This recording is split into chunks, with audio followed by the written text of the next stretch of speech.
Assalamualaikum warahmatullahi wabarakatuh. Rahayu Sagung Dumadi.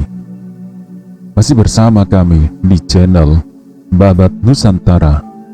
Pada kesempatan kali ini akan melanjutkan cerita Gajah Mada, Kemelut, Tahta, dan Angkara.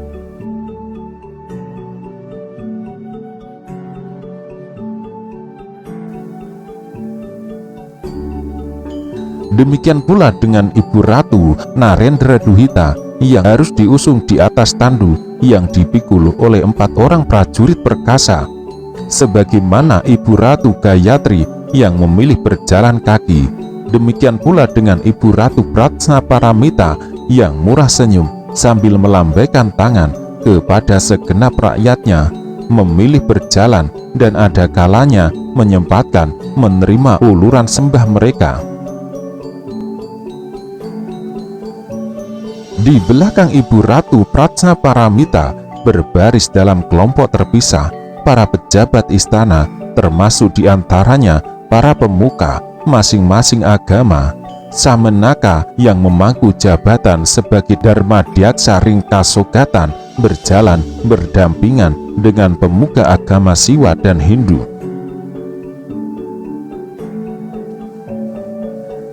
Tak ada percakapan apapun di antara para pejabat istana yang berjalan beriringan. Semua wajah tersapu mendung, duka nestapa bergentayangan dimanapun, serta menyapa semua wajah. Menyaksikan peristiwa yang melibatkan gegap gempita gelegak jiwa orang banyak dalam satu warna duka, Pancaksara yang selalu tidak betah berada di sebuah tempat, atau kalau bisa bertapa, ingin membelah diri menjadi puluhan orang sekaligus, semata-mata didasari keinginan untuk bisa menyaksikan kejadian di tempat-tempat berbeda.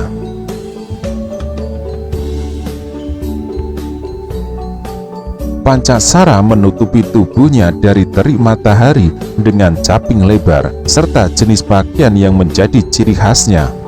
Berbaju mirip jubah tanpa lengan dan buntalan besar terbuat dari ayaman dami yang berisi semua peralatan tulisnya. Sebagian yang terjadi ia pindahkan ke bentuk tulisan, sebagian besar yang lain ia pahat di benaknya.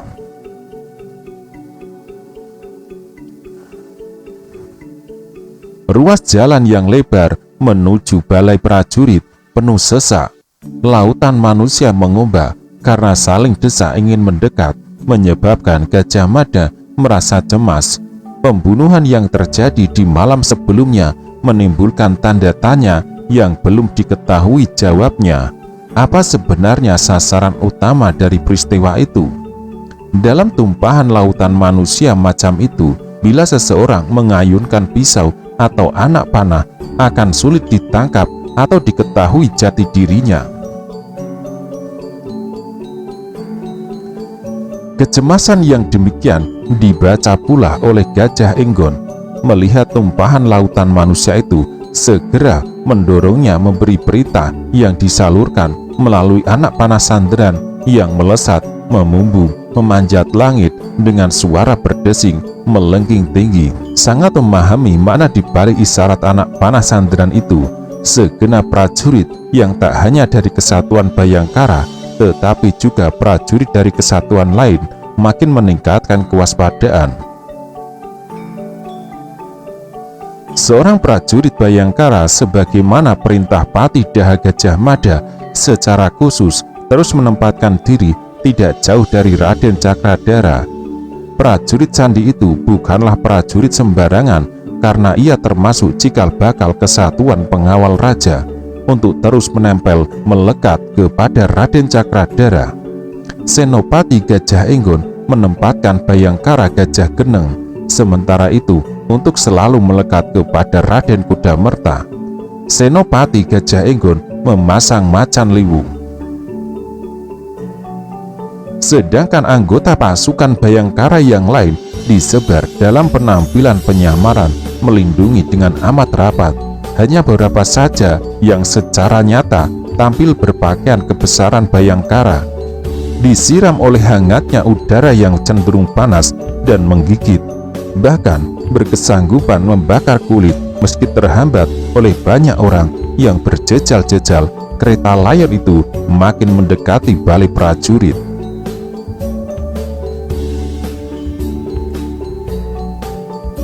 Pintu gerbang yang terbuat dari bilah kayu amat tebal telah dibuka, mempersilahkan semua orang untuk masuk, layaknya mengucapkan selamat datang kepada Jaya Negara, sang raja yang bernasib malang. Tabur besar dipukul menggetarkan udara yang seketika mengombak, ditambah jerit sangkakala yang lebih mengoyak udara. Apalagi manakala Bendikei Samudra yang dipikul dua orang yang ikut berbicara, maka ingar-bingar suasana di lingkungan balai prajurit memancing sebuah ledakan yang menggemuruh di dada segenap orang.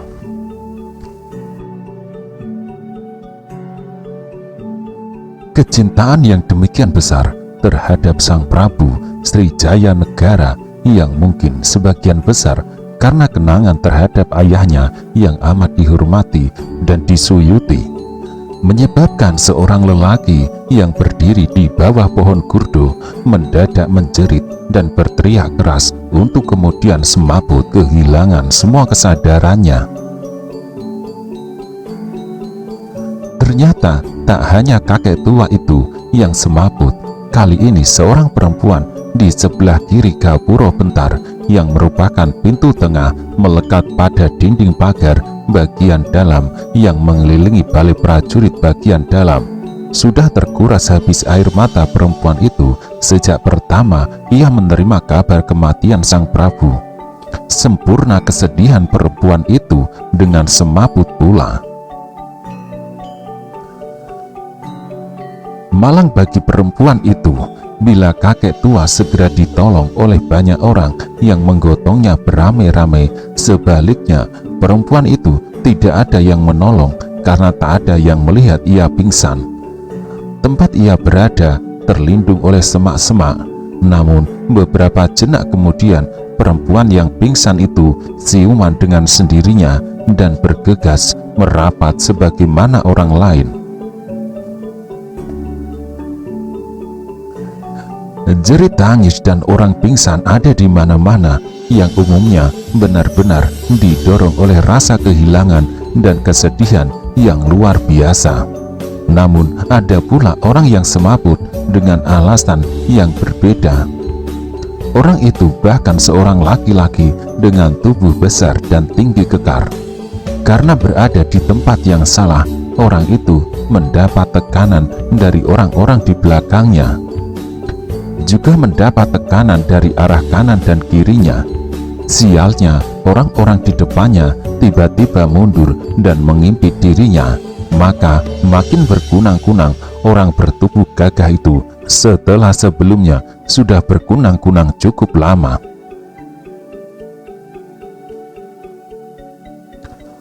Orang itu terhuyung-huyung untuk kemudian ambruk karena tidak memiliki sisa kesadaran untuk menguasai diri.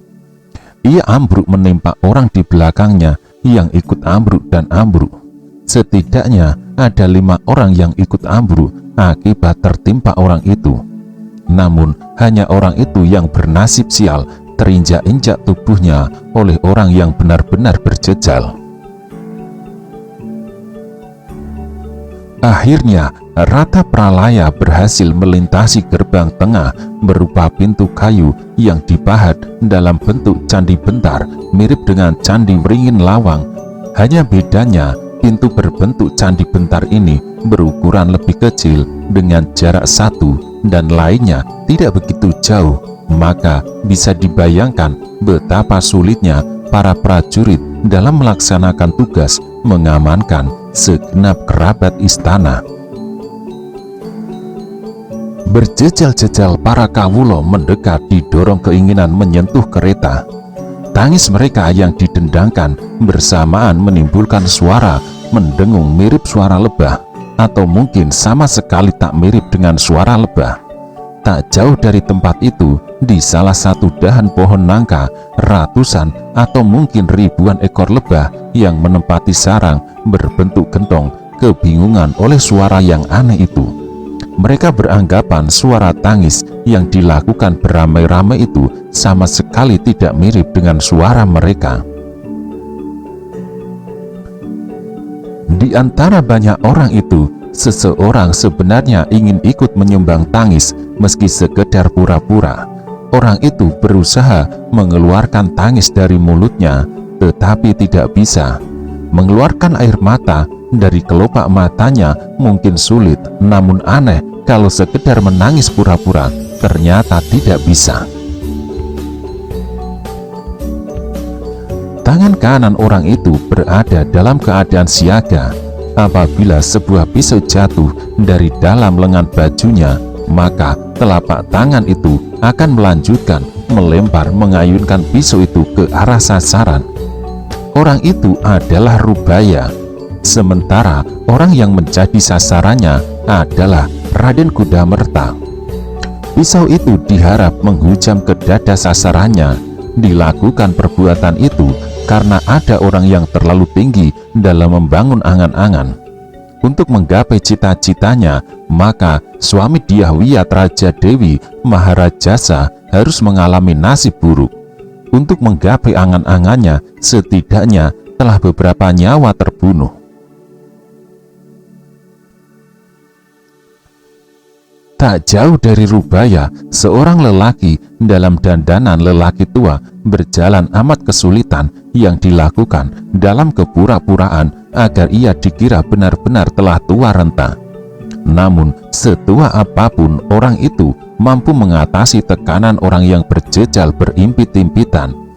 Dengan sekuat tenaga, orang dengan rambut memutih yang tak lain adalah rangsang pemuda itu terus berusaha membayangi Rubaya, yang dengan sebuah janji dan upah akan melaksanakan pekerjaan atas kepentingannya.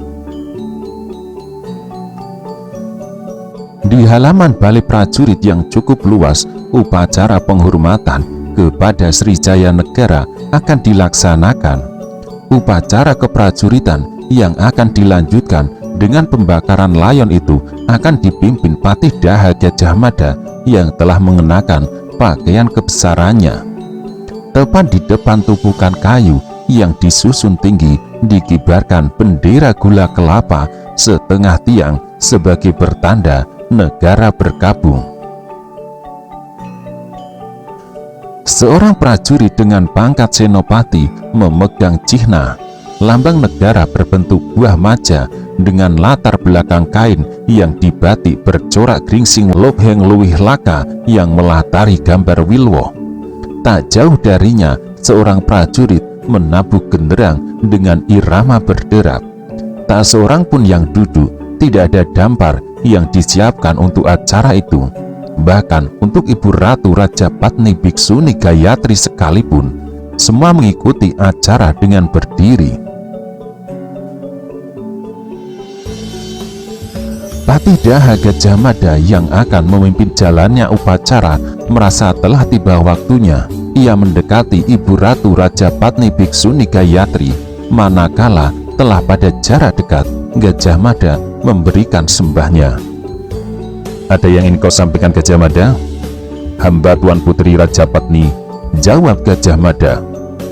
"Apakah Tuan Putri Ratu berkenan memberikan sesorah?" Gayatri memandang Gajah Mada sambil menimbang. "Kalau menurutmu bagaimana?" balas Ratu Gayatri.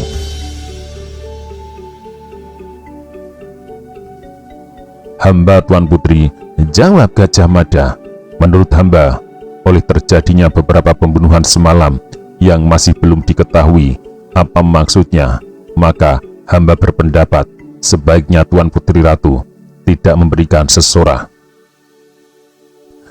Bukannya takut karena sebagai bhiksuni, Ratu Gayatri tak lagi mengenal takut, tetapi memang tak baik apabila sampai terjadi kekacauan di tempat yang amat padat itu. "Aku tidak akan memberikan sesorah," balas Gayatri. Gajah Mada menyembah sambil melangkah mundur. bahwa Ratu Gayatri ternyata bersedia tidak memberikan sesorah. Hal itu menenteramkan hatinya. Apabila ada pihak yang berniat jahat, keberadaan Ratu Gayatri yang menempatkan diri di tempat terbuka akan dengan mudah menjadi sasaran, baik melalui sambaran anak panah atau lemparan pisau. Akan tetapi muncul pula pertanyaan dari kedalaman hati Gajah Mada, siapa orang gila yang akan membunuh seorang biksuni? Sebagaimana Senopati Gajah Enggon, Gajah Mada bersikap sangat waspada. Gajah Mada menyambungkan pandangan matanya ke segala penjuru. Satu demi satu wajah orang yang berjejal dicermatinya. Tatapan Gajah Mada singgah pula ke seorang kakek tua yang berjalan tertati-tati. Bila Gajah Mada mengarahkan pandangan ke orang itu agak lebih lama adalah karena didorong oleh rasa cemas melihat usia dan penampilannya yang demikian renta. Gajah Mada sama sekali tidak sadar, justru lelaki renta itulah yang mestinya dicurigai. Mengalir ikut arus, lelaki tua itu terus bergerak mengikuti lelaki yang lain, lelaki yang menyembunyikan sebuah pisau di balik lengan bajunya. Rubaya dengan rencananya mengarahkan pandangan matanya kepada Raden Kudamerta yang berdiri bersebelahan dengan istri yang baru dikawininya. Rubaya mencoba menebak warna gejolak macam apa yang ada di balik wajah amat datar itu. Tetapi raut muka Raden Kudamerta yang memang benar-benar datar. Beberapa kali matanya terlihat tidak bercahaya, mewakili hasrat atau gejolak jiwanya menempatkan diri di belakang Raden Kudamerta. Bayangkara Macan Liwung yang dipasang untuk melindunginya menyebar pandang matanya dengan penuh kecurigaan. Tatapan mata Macan Liwung sempat berhenti di raut muka Rubaya, namun Macan Liwung kembali mengedarkan pandangan matanya karena merasa tidak ada yang menarik di wajah orang itu. Berdasar pada tugas amat khusus yang diterimanya dari Senopati Gajah Enggon, Bayangkara Macan Liwung menduga Raden Kudamerta berada dalam bahaya.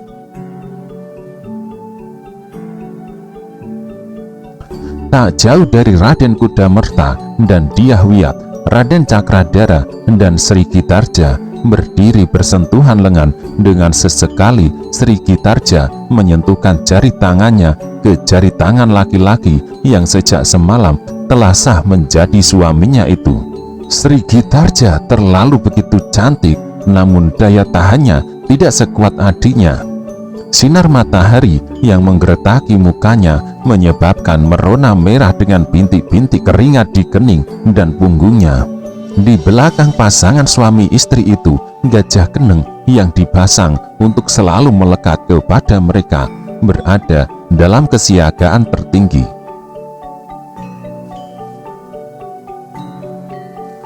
Dalam keadaan yang demikian, kembali terdengar suara melengking anak panah sanderan yang memumbung memanjat langit.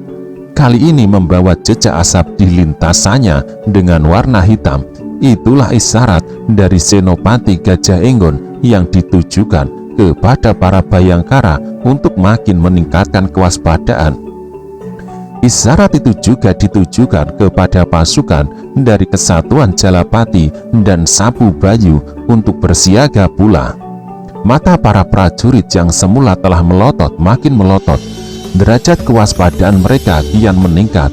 Rubaya yang tangannya mulai gatal juga amat memahami isyarat itu.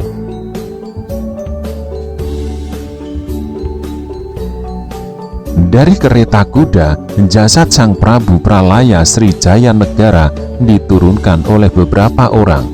Melalui pijakan kaki bertingkat yang telah disiapkan sebelumnya, tubuh yang telah ditinggalkan nyawanya itu diangkat bersama-sama dan diletakkan di atas tumpukan kayu. Suara doa yang dilantunkan secara bersama-sama melalui tata cara agama yang berbeda-beda, lambat laun menggigis suara tangis. Tak ada orang yang menjerit kehilangan kendali, semua dengan seksama mengarahkan perhatiannya ke puncak panggung. Mengobak pandangan mata, Ibu Ratu Tribhuwaneswari memandang layon yang akan segera dibakar.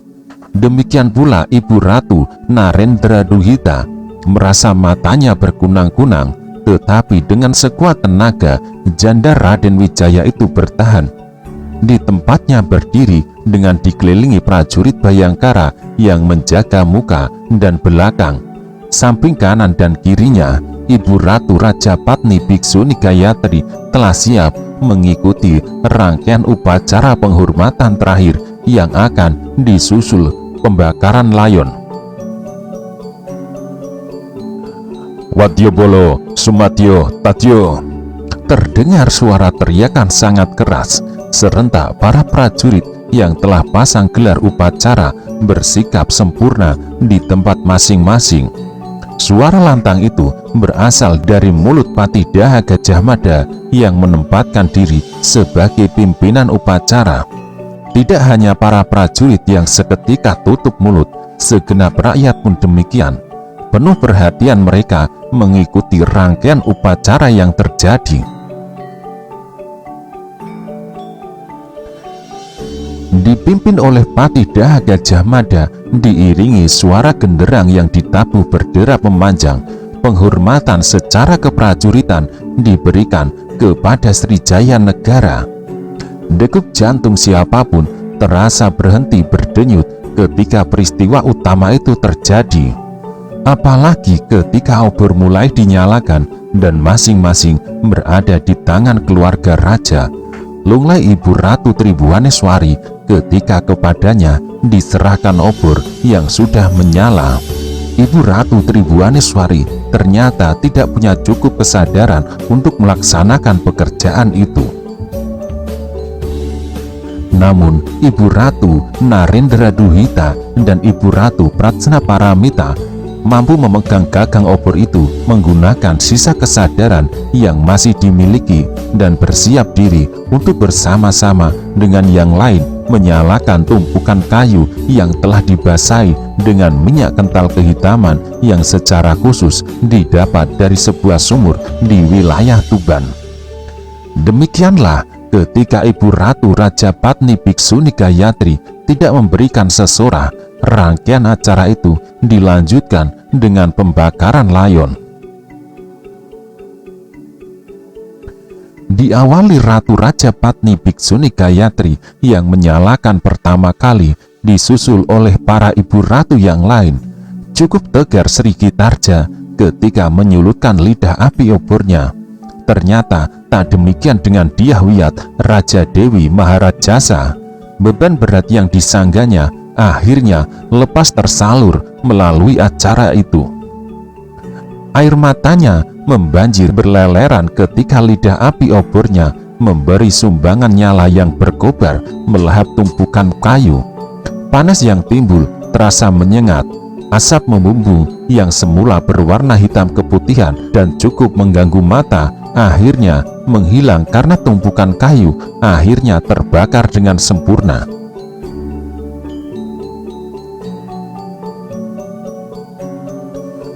Bukan atas nama kematian kakaknya Srijaya Negara, tetapi atas nama kemelut yang bersumber dari hatinya sendiri. Dyahwiyat menangis. Semua orang mengira ia menangisi kakaknya, padahal tangisannya bersumber dari alasan lain. Hening menggeretak, tak seorang pun yang berbicara. Semua perhatian tertuju kepada kobaran api. Dari arah para pemuka agama dan rombongannya terdengar suara doa yang dipanjatkan dengan mengeremang, serasa mengantar nyawa Jaya Negara yang telah terpisah dari raganya, melayang membumbung tinggi memasuki pintu gerbang yang telah terbuka untuknya. Bau kemenyan yang dilemparkan ke dalam kobaran api amat menyengat. Untuk memastikan jasad sang Prabu habis terbakar dan hanya tersisa tulang belulangnya yang kelak akan diprabukan dan dilarung di Laut Selatan, para prajurit melemparkan tumpukan kayu yang tersedia dalam jumlah berlimpah. Beberapa orang prajurit bahkan naik ke panggung dan melemparkan kayu-kayu dari tempat itu. Pada saat yang demikian itulah Rubaya merasa tiba waktunya. Rubaya beringsut dengan tidak menyolok untuk mencapai jarak yang cukup dengan sasarannya. Sebagaimana perintah yang diterima dari Rangsang Kumuda, ia harus bisa menenggelamkan pisau terbangnya ke dada Raden Kudamerta. Di latihan yang dilakukan tiap hari, Rubaya tak pernah meleset. Apabila dada yang dijadikan sasaran, maka dadanya pasti kena. Demikian pula apabila tenggorokan yang dijadikan sasaran, maka tenggorokannya pasti bisa digapai. Namun, untuk memastikan sasaran kali ini tidak akan meleset, Rubaya merasa perlu bergerak lebih dekat.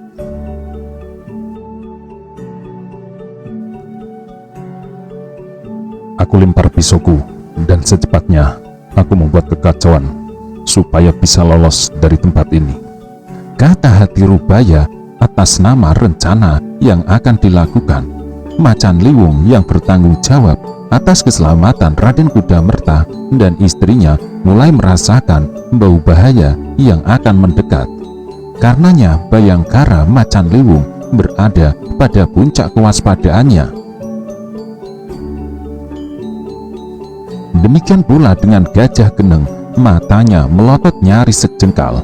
Pesan yang diberikan Gajah Mada yang disalurkan melalui Senopati Gajah Enggon dilaksanakan dengan sebaik-baiknya.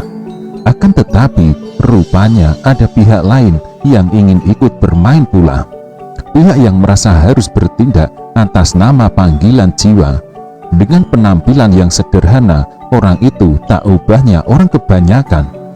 Padahal ia mempunyai peran dan jasa yang besar ketika Majapahit diguncang huru-hara 9 tahun yang silam. Orang yang amat terluka hatinya itu memilih mengundurkan diri dari kehidupan pengamanan istana.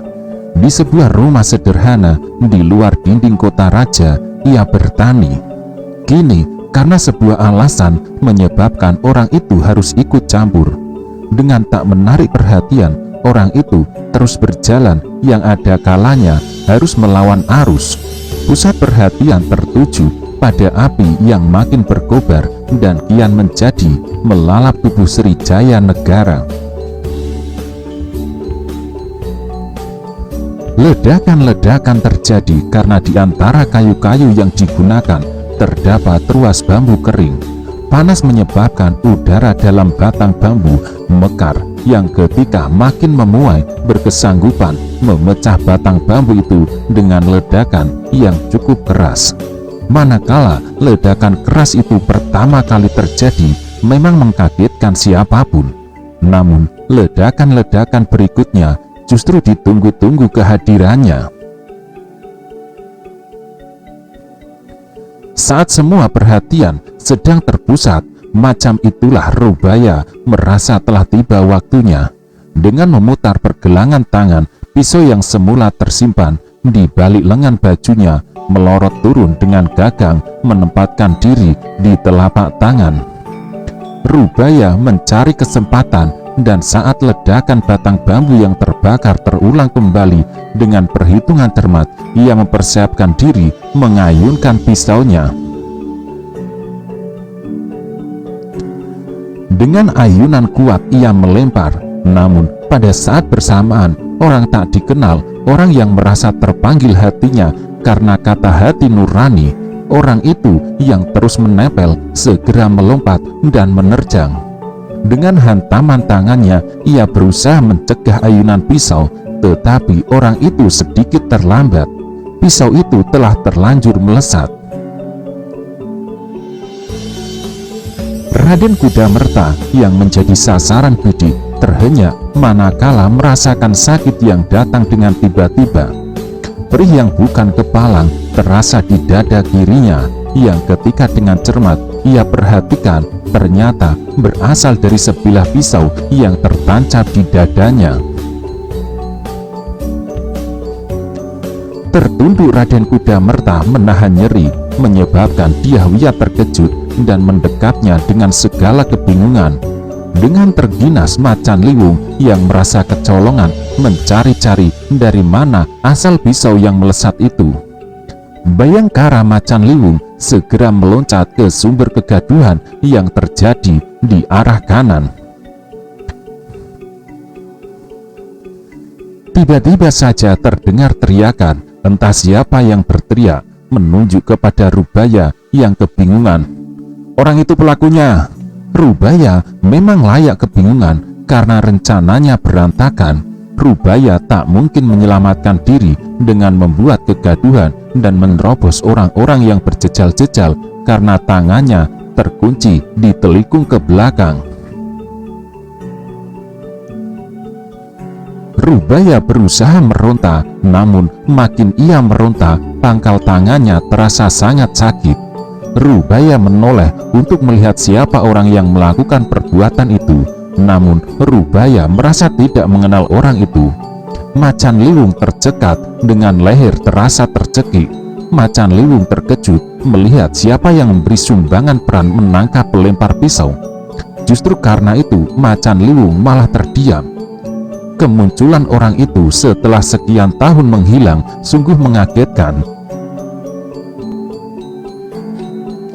Dan kegaduhan itu segera merambat. "Ada apa?" Seorang berteriak dengan suara keras. "Raden Kudamerta dilempar pisau." Jawab yang lain dengan berteriak, "Hah? Siapa pelakunya?" Kegaduhan yang terjadi menyebabkan orang-orang yang berada di tempat itu teradu bagai gabah diinteri. Akan tetapi pusat perhatian memang segera tertuju kepada orang yang telah terbukti berniat membunuh Raden Kudamerta. Rubaya merasa dirinya mendadak terperangkap dan tidak mungkin lolos. Orang yang telah meringkus dirinya memiliki kekuatan yang tak bisa dilawan. Apabila Rubaya bergerak berusaha berontak, maka tekanan pada siku tangannya akan bisa mengakibatkan tangannya patah. "Mati aku terjebak," Rubaya berkata pada diri sendiri. Rubaya meronta, namun makin meronta pangkal lengannya terasa sakit. Bila dipaksakan meronta, lengannya bahkan bisa patah. "Orang itu yang bermaksud membunuh Raden Kudamerta, hajar dia!" Ucapan yang entah siapa melontarkan itu merupakan isyarat bagi siapa saja untuk bergerak. Kematian Srijaya Negara menyebabkan siapapun mudah marah. Tiba-tiba kini muncul lagi orang yang berniat membunuh Raden Kudamerta. Maka kemarahan yang berjejal di dada dengan segera menggelegak membutuhkan penyaluran. "Hajar dia!" Perintah itu yang merasa entah dari mulut siapa dengan segera dilaksanakan orang-orang yang demikian geram. Bak buk ayunan kepalan tangan menghajar wajah pelempar pisau itu. Hanya dalam hitungan kejap, hidung Rubaya yang malah berdarah. Tidak ada gunanya Macan Liwung dan orang-orang melumpuhkan Rubaya berusaha mencegah. Ayunan tangan demi ayunan tangan, tendangan kaki dan hantaman menggunakan batu bata menyebabkan dengan amat cepat laki-laki yang melukai Raden Kudamerta itu babak belur berdarah-darah. Cekatan Macan Liwung melindunginya, namun hajaran itu bahkan sebagian mengenai tubuh Macan Liwung. Macan Liwung berteriak sekuatnya, "Hentikan! Hentikan semua! Jangan main hakim!" Teriak Macan Liwung yang menggelegar itu berbuah hasil. Orang-orang yang menghajarnya itu akhirnya bisa menguasai diri. Beberapa prajurit dari Kesatuan Bayangkara bergegas membantu Macan Liwung dan membentuk pagar betis untuk melindungi pembunuh bersenjata pisau itu. Dengan cekatan pula mereka mengikat tubuh Rubaya menggunakan tali janget. Rubaya yang membaca nasib di depan matanya hanya bisa menyumpah dalam hati. Melihat kegaduhan yang terjadi, Patih Daha Gajah Mada dan Senopati Gajah Enggon bergegas datang dengan langkah yang terbuka lebar. Oleh kekacauan yang terjadi itu, para prajurit bergegas merapatkan diri melindungi kerabat istana. Sangat ketat pagar betis berlapis tameng itu. Apa yang terjadi? Gajah Mada bertanya sambil mengarahkan pandangan matanya kepada orang yang sedang menjadi pusat perhatian. Orang ini akan membunuh Raden Kudamerta. Untung Adi Pradabasu segera mencegahnya. Raden Kudamerta terluka, tetapi tidak seberapa parah. Gajah Mada tertegun karena Macan Liwung menyebut nama Pradabasu. Gajah Mada memperhatikan wajah laki-laki dalam penyamaran itu dengan cermat seksama.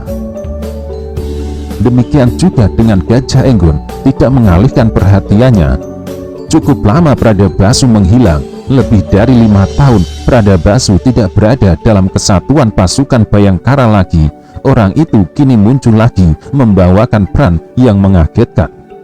Gajah Enggon mengguncang pundak sahabatnya dengan kuat. Pradabasu tersenyum.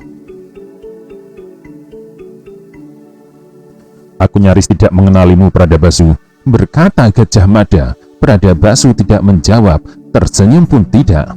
Apa yang terjadi? Tanya Gajah Enggon. Aku membayangi sepak terjang orang ini cukup lama. Setidaknya sudah berapa bulan ini. Kecurigaanku ternyata benar. Lebih baik sekarang kau periksa bagaimana keadaan Raden Kudamerta.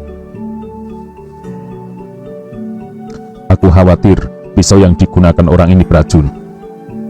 Bagi diingatkan, Gajah Mada dan Gajah Enggon segera melangkah mendekati kerumunan orang yang mengelilingi Raden Kudamerta.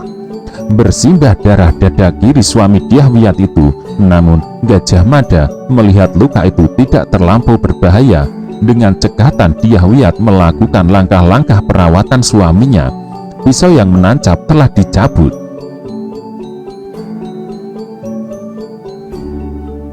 Dalam pandangan sekilas, Gajah Mada bisa mengambil simpulan pisau itu tidak beracun karena warna darahnya tidak menjadi kehitaman. Gajah Enggon memungut pisau itu. Pisau yang sama, kata Senopati pimpinan pasukan Bayangkara itu. Gajah Mada mengangguk. Bawa Raden Kudamerta ke balai prajurit. Gajah Mada memberi perintah. Dengan cekatan tubuh Raden Kudamerta diangkat beramai-ramai, digotong ke balai prajurit menghadapi keadaan macam itu. Apalagi peristiwa itu terjadi di depan matanya secara langsung menyebabkan Dyahwiyat gugup. Dyahwiyat mengikuti dari belakang dengan segala kecemasan yang membuncah.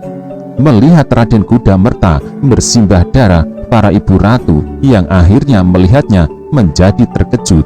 Tak bisa dicegah, segenap kawulo berduyun-duyun mendekat untuk melihat dengan jelas apa yang terjadi. Raden Cakradara yang semula berjongkok tak bisa menahan rasa penasaran. Di sebelahnya, Sri Gitarja memandang Patih Daha itu dengan bingung. Apa yang terjadi? Tanya Cakradara. Pertanyaan itu tidak dijawab oleh Gajah Mada. Cakradara merasa untuk kali ini tatapan mata Gajah Mada kepadanya tak lagi tulus. Ada sesuatu di balik tatapan mata yang tampak mengombak itu.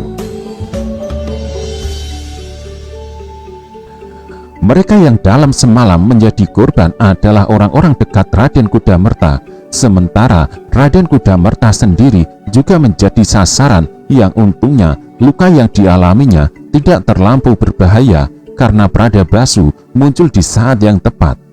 Usaha Pradabasu menggagalkan upaya pembunuhan telah berhasil, setidaknya telah menyebabkan arah pisau itu meleset. Pisau yang semula tertuju ke jantung itu bergeser sejengkal ke tempat yang tidak berbahaya. Cakradara mendekati Gajah Mada. Sebenarnya ada apa, Gajah Mada? Aku belum memiliki jawaban, Raden, jawab Gajah Mada sambil berbalik. Tanpa berbicara, Gajah Mada meninggalkan Cakradara ke arah Pradabasu yang berdiri mendampingi dengan Macan Liwung dan Gajah Enggon. Setidaknya Patih Daha Gajah Mada berniat menumpahkan rasa kangen dan mengajukan beberapa pertanyaan penting kepada Pradabasu. Akan tetapi peristiwa susulan kembali terjadi, peristiwa yang sama sekali tidak diperkirakan Gajah Mada. Gajah Enggon pun tidak mengira rangkaian peristiwa yang terjadi benar-benar beruntun dan terjadi dalam hitungan kejap demi kejap. Mula-mula terlontar sebuah pertanyaan, entah dari mulut siapa. "Bagaimana keadaan Raden Kudamerta?" Dan jawabnya juga entah dari mulut siapa, namun sangat merangsang. "Mati, Raden Kudamerta mati." "Hah? Raden Kudamerta mati?" Mengombak semua isi dada siapapun. Bagai menyimak tersulut api, amat mudah untuk terbakar. Apalagi isi semua dada itu sedang sewarna, sedang marah, tidak bisa menerima cara kematian rajanya. "Raden Kudamerta mati, pisau itu mengenai jantungnya." Maka tak bisa dicegah, apa yang menimpa Rubaya terulang kembali. Kawulo yang marah memberikan desakan yang amat kuat, sementara prajurit yang melindungi jumlahnya sangat kalah banyak. Yang celakanya, di antara prajurit itu bahkan ada yang termakan hasutan itu. Ayunan demi ayunan tangan kembali terarah kepada Rubaya. Bahkan seorang kakek tua renta ikut memberikan sumbangannya. Apa yang dilakukan kakek tua itu paling telak dan menentukan nasib.